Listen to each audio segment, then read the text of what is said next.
PD님, 오늘 인트로 뭐예요? 삼행시로 시작하면 어떨까요? 아, 좋아요. 태도사로 한번 해보죠. 태, 태양광 금융지원 사업이 올해 도, 돌아왔는데 사, 사실 안녕하세요. 태양광도사 태도사입니다. 오늘은 우리가 그토록 기다리던 2025년도 금융지원 사업을 속속들이 알아보도록 하겠습니다. 금융지원 사업이 2월 28일 오후에 공개되었는데요. 원래 2024년도 금융지원 사업은 2월 초에 공고했었는데 공고 기간이 많이 늘어짐에 따라서 사업주분들이 많이 기다렸을 것 같은데요. 그래서 태양광도사가 쪽집게식으로 알려드리겠습니다. 일단 2025년 신재생에너지 금융지원 사업은 제일 중요한 부분이 지원 비율이 달라졌음에 있습니다. 첫 번째로 지원 비율이 작년 80%에서 75%로 줄어들었는데요. 이 5%가 줄어듦에 따라서 기존의 시설비가 20%만 자부담을 했으면 됐던 사업이 현재는 25%를 해야 되는 상황입니다. 하지만 일부 사업에 대해서는 80%까지 지원한다고 하니 이 부분을 잘 알아봐서 신청하도록 해야죠. 그럼 80%가 지원되는 사업이 어떤 사업이 있냐? 첫 번째는 상시 접수 사업과 두 번째는 우선 접수 사업을 지원해 준다고 합니다.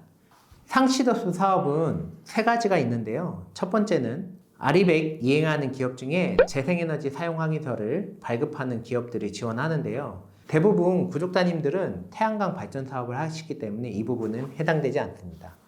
두 번째로는 마을 태양광을 지원하고 있는데요. 마을 태양광이란 마을 주민들이 출자를 해서 협동조합으로 진행하는 사업을 말합니다. 하지만 이 부분도 태양광도사 구독하시는 분들은 대부분 해당되지 않을 거라서 넘어가도록 하겠습니다. 세 번째로는 구독자님들이 제일 많이 해당하는 사업인데요. 2024년도 하반기에 고정가격 입찰이 되신 분들에 한해서 상시접수를 받습니다. 20년 고정가격 입찰에 선정된 발전소들이 무조건 되냐? 그건 아니고 상업단지 설치하거나 공장 위에 설치하거나 시설물 위에 설치하거나 농어촌 태양광에 해당되거나 기타 영농형 태양광과 저수지 태양광 등 금융지원 사업에 신청할 수 있는 발전소여만 장기 고정 계약이 되면 상시 접수를 받아주겠다고 합니다.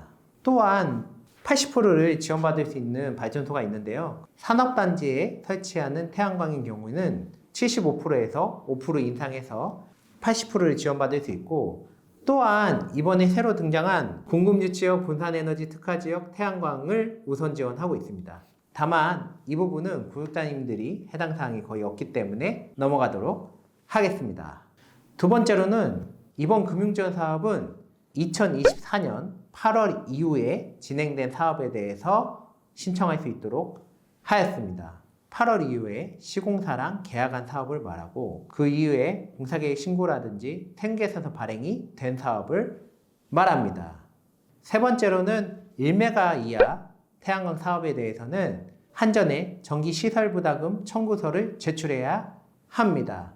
원래는 100km 이하만 제출했었는데요. 이번 25년 사업부터는 1메가 이하는 제출하도록 하였습니다. 태양광도사가 생각할 때는 이 사업이 잘 진행된 사업이라고 하면 허가도 받고 개발행위도 받고 한전에 접수를 해서 시설 부담금을 청구서를 받을 수 있는 사업이면 이 자금 지원을 했을 때 충분히 원활하게 인출을 할 수 있을 거라는 생각하에 1메가 이하는 제출하도록 한 것 같습니다.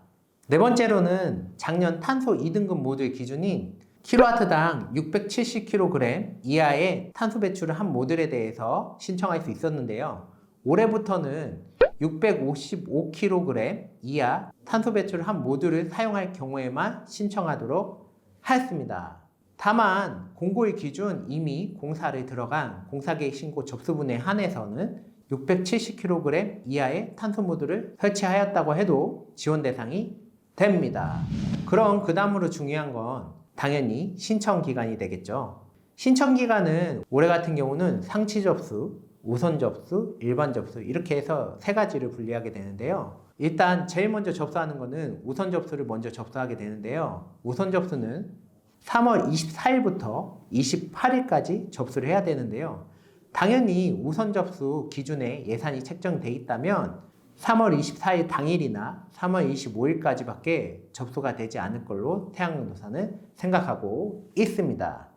그 다음으로 일반 접수는 3월 31일부터 4월 7일까지 그 다음 주에 받게 되는데요. 또한 일반 접수로 책정된 예산도 아마도 31일 하루나 그 다음 날인 4월 1일까지밖에 접수가 안 될 걸로 판단하고 있습니다. 그러니 금융지원 사업을 현재 신청하려고 대기하시는 사업자님들은 시공업체에게 당일에 접수할 수 있도록 강력하게 요청하시길 바랍니다. 3월 24일부터 4월 7일까지 총 예산의 90%를 1차 접수를 통해서 다 접수를 받고요. 그 이후에 취소분과 잔여 예산 10%는 5월 12일부터 5월 26일까지 2차로 접수받게 됩니다. 또한 3차도 존재하는데요. 3차는 취소되는 예산에 대해서는 7월 22일부터 예산이 마감될 때까지 상시 접수를 받게 됩니다. 2024년도 같은 경우는 태양광도사는 11월 달에도 추천서가 나왔었는데요. 그 이유는 기존에 추천받았던 업체들이 추천 기간이 초과돼서 취소되거나 혹은 추천받지 않고 일반 공사를 했기 때문에 잔여 예산이 남았던 걸로 판단하고 있습니다. 다만 태양광도사도 11월에 추천받은 업체 중에 한 업체는 완료를 하였고 한 업체는 연말까지 인출하지 못해서 취소하게 되었습니다.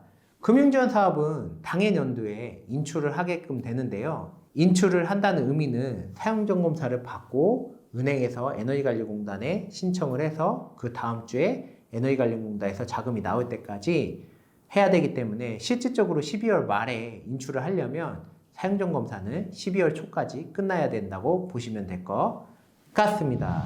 그럼 세 번째로는 금융지원 사업의 혜택이 무엇인가? 라고 봤을 때는 금융지원 사업은 신재생에너지, 특히 태양광에 설치하는 경우에는 5년 거치 10년 상환의 기간으로 저리로 대출을 해줍니다. 저리라 함은 3개월 변동금리이긴 하지만 신재생에너지센터에서 매 분기 금리 발표를 하고 현재는 1.75%라고 보시면 될 것 같습니다. 하지만 이런 좋은 사업을 왜 작년 같은 경우는 취소가 많이 됐을까요? 당연히 이 사업에도 고민할 맹점이 있습니다. 어떤 부분 때문이냐면 탄소 2등급 모듈을 사용하기 때문입니다. 탄소 2등급 모듈은 당연히 무등급 모듈보다 비싸기 때문에 이 부분을 빚을 더 많이 지면서 탄소 2등급 모듈을 할 거냐 아니면 현금이나 자기 자본을 최대한 높여서 할 거냐를 고민하실 텐데요. 그러면 100kW 기준으로 무등급 제품과 탄소 2등급 제품이 얼마나 차이 나냐? 약 100kW 기준으로 1000만 원에서 1200만 원까지도 나기도 합니다. 이 금액은 발전소 건설비의 약 10% 이상에 해당하는 금액이고요. 이 10% 이상에 해당하는 금액은 사업성으로 봤을 때 무시 못할 수준이기 때문에 이 금융지원 사업의 호불호가 갈린다고 보시면 될 것 같습니다. 일단 금융지원 사업을 받으면 5년 거치라는 기간과 저리 그 이후에 10년 동안 갚고 총 15년간 저리로 갚을 수 있는 혜택이 주어지는데요. 5년 동안 원금을 안 갚아도 되기 때문에 낮은 이자에 번 수익을 전부 다 유동자금으로 사용할 수 있겠죠. 기업의 입장에서는 유동자금이 급한 기업들은 이 부분을 선택하실 텐데요. 다만 약 10% 이상의 건설비를 더 내야 되기 때문에 빨리 갚는다기보다는 천천히 갚고 나는 유동자금 확보하겠다. 그렇다면 금융지원 사업을 도전하시면 될 것 같고요. 무등급 모듈을 사용하신다면 일반 무등급 제품은 약 10% 정도 전후가 되지만 현재 중국산 일부 제품에서는 12%, 13%까지 차이 나기 때문에 최대한 저렴하게 건설을 해서 빠른 시간 안에 원금을 회수하겠다라고 하면 이 번 수익을 모두 갚아나간다고 하면 이 금융지원 사업보다 더 많은 수익이 무등급 제품에서 발생합니다. 그렇기 때문에 작년 같은 경우는 금융지원 사업이 신청도 번거롭고 언제 또 신청해서 건설해야 될지 난해하기 때문에 대부분 무등급 모드로 빨리 건설하시고 발전을 빨리 하셔서 빨리 갚아 나가길 원하셨는데요. 또한 태양광도사가 현재 건설하는 프로젝트도 호불호가 있는 게 반절은 금융지원 사업을 준비하시고 계시고 반절은 발전 사업을 바로 시행해서 수익을 내고 계십니다. 그렇기 때문에 태양광도사는 호불호라고 얘기하는 거고요. 일단 신청을 하셨다가 취소하는 경우도 많이 발생한다고 보시면 될 것 같습니다. 이렇게 오늘 2025년도 금융지원 사업을 알아봤는데요. 금융지원 사업으로 설치를 하시든 무등급으로 저렴하게 설치를 하시든 둘 다 돈 버는 건 도찐개찐이기 때문에 태양광 사업에 도전하시길 바랍니다.